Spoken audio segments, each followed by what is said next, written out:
Hello, this is Amelia with AmeliaAJohnson.com, where passionate pet people partner with purpose for pleasure and profit.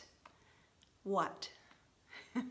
Today I am covering the second point in my 5-point checklist for your pet's lifestyle, and we are going to cover what.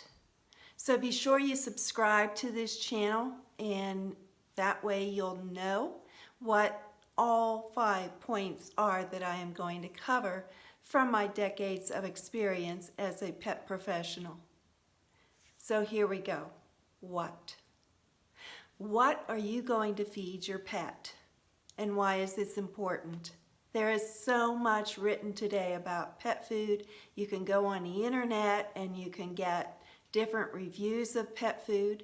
But truthfully, all those people are doing is reading the labels. You can read the labels, but do you actually know the quality of those ingredients? Many of those ingredients are less than stellar.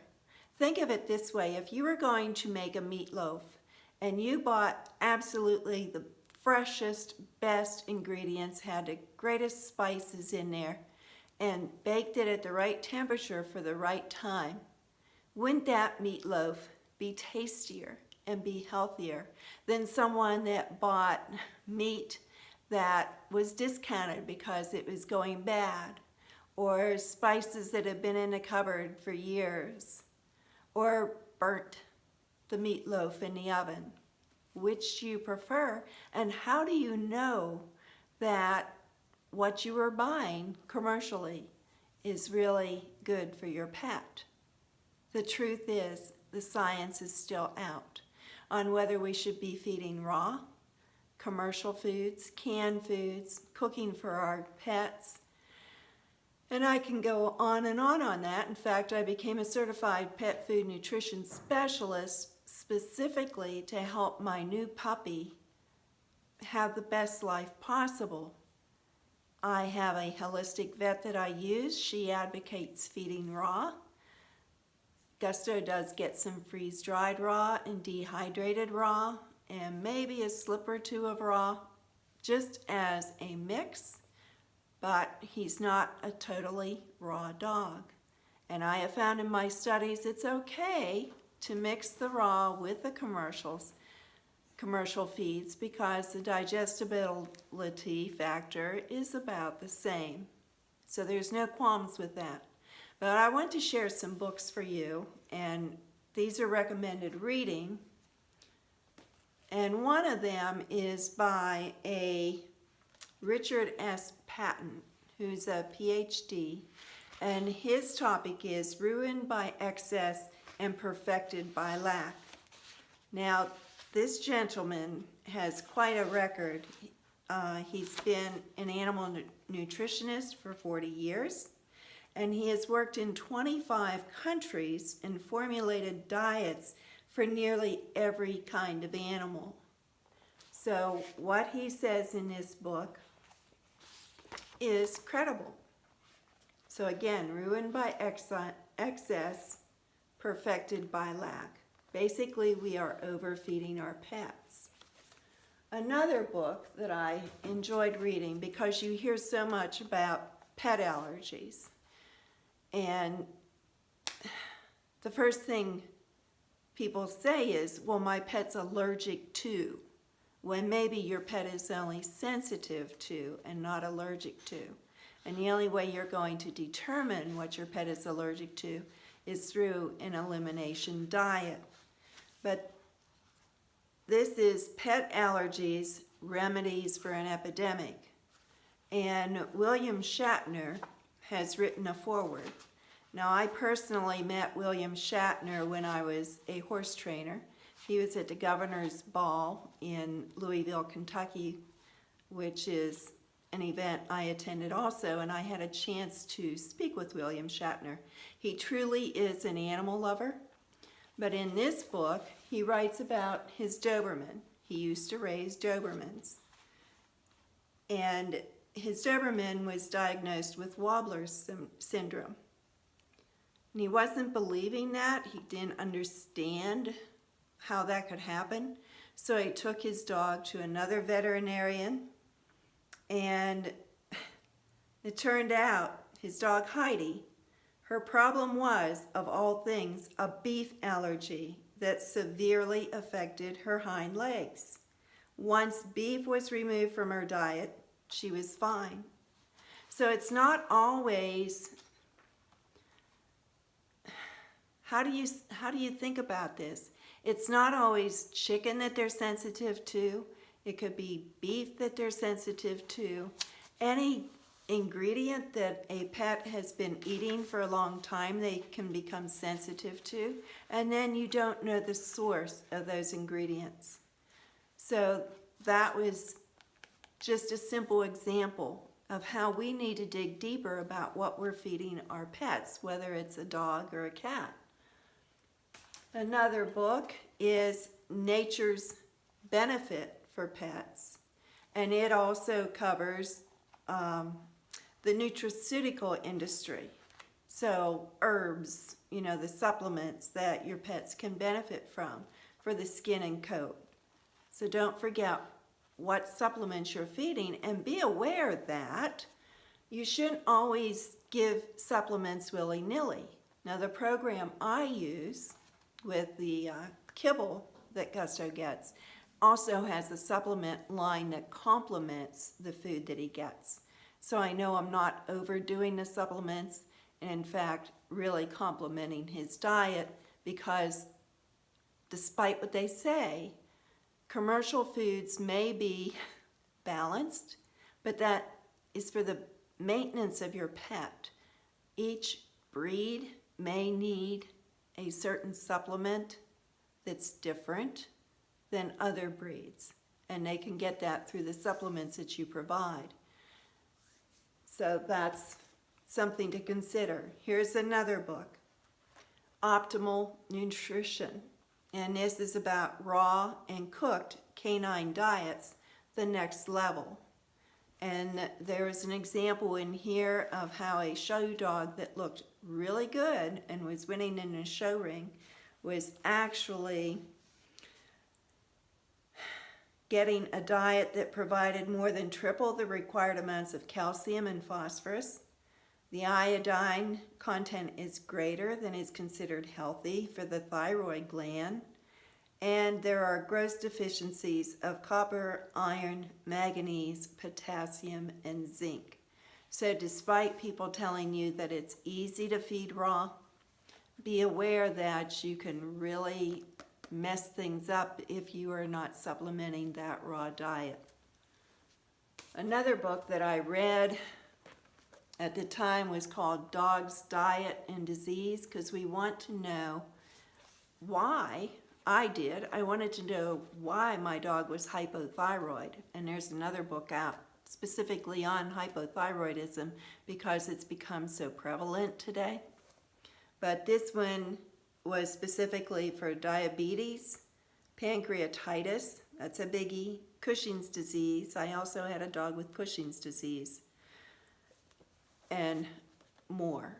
So this is an older book, but it's still a good book and still very relevant.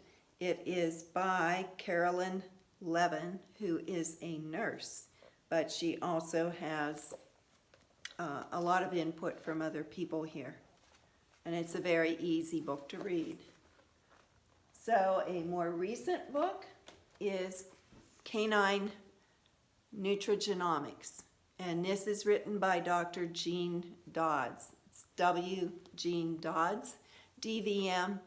Definitely connect with her on her website. She has a Rabies Challenge Fund also, but she also has HemoPet. She does Nutriscans to see what your pets are really allergic to. So this is the new science of feeding your dog for optimum health. And I wish I could go through all of this, but my goodness, she has a wealth of information in here. So pick that book up. It's on Amazon.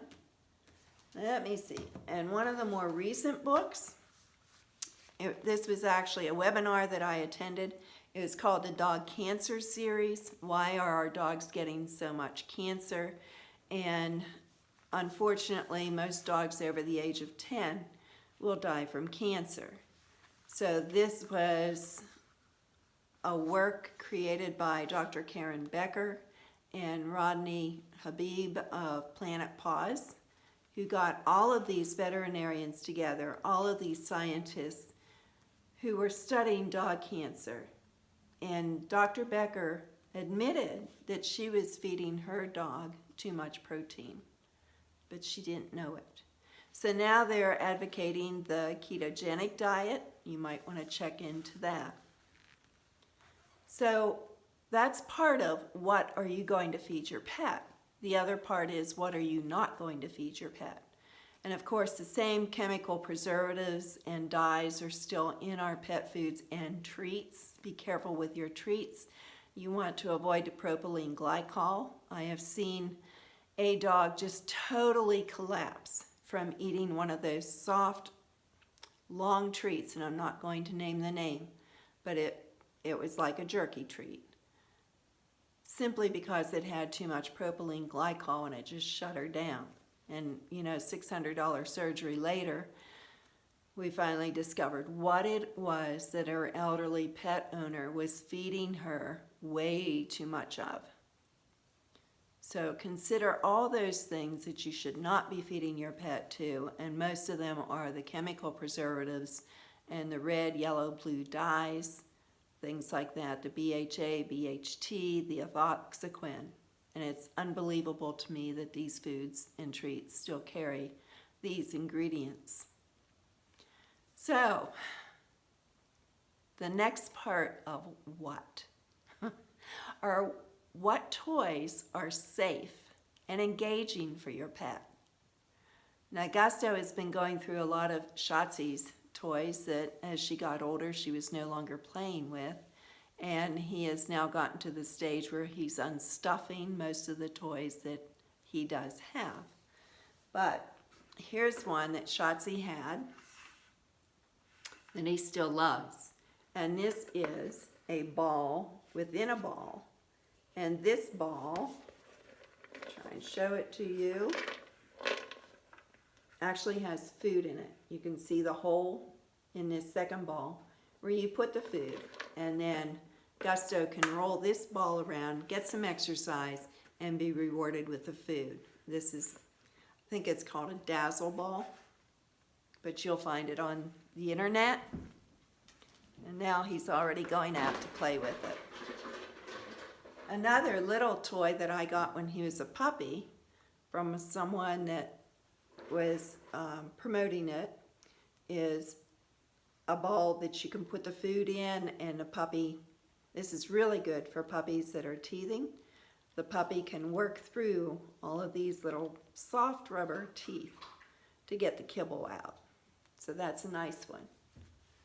Another toy that I'm sure you've used is like a rope toy to play tug gently with your puppy. And of course the rattle toys. And Gusto is getting all these toys as I throw them down. And although you don't consider this a toy per se, it is very engaging. It is a mat that you'll see a lot of rescue groups create as a fundraiser. And it's just soft cloth. And you hide the kibble or the treats in here, and that engages your dog. So what toys do you use that you have found to be very safe and durable and engaging for your pet? Okay, so the next part of what we have already covered: what are you going to feed your pet, what are you not going to feed your pet, and what toys are safe and engaging. Now the last part of this equation of what are, what hobbies will you enjoy with your pet? Now Gusto is a little over a year old, and I decided to start showing him after going through many obedience classes and confirmation classes, because he's not mature mentally yet or physically, and I didn't want to stress his bone structure. I know I see a lot of people out there on the trail. Sorry, he's running with that little treat ball. They're out there on the trail running with their puppies way too early. before the age of 18 months. And those growth plates have to close so that your dog is structurally sound throughout its life. Should I take that ball away from him? So, Gusto's done very well in the show ring. I'm keeping his weight where it should be, and his attitude. I have had to use homeopathic remedies to build up his confidence along with his training. We have also done lure coursing, which has been a lot of fun, and barn hunt, which is different, very, very different. And my other dogs would have done barn hunt just like that because they understood that there were critters in the hay. Gusto didn't know that because he's basically a dog from suburbia, and he had to be taught what a rat was and how to find the rat.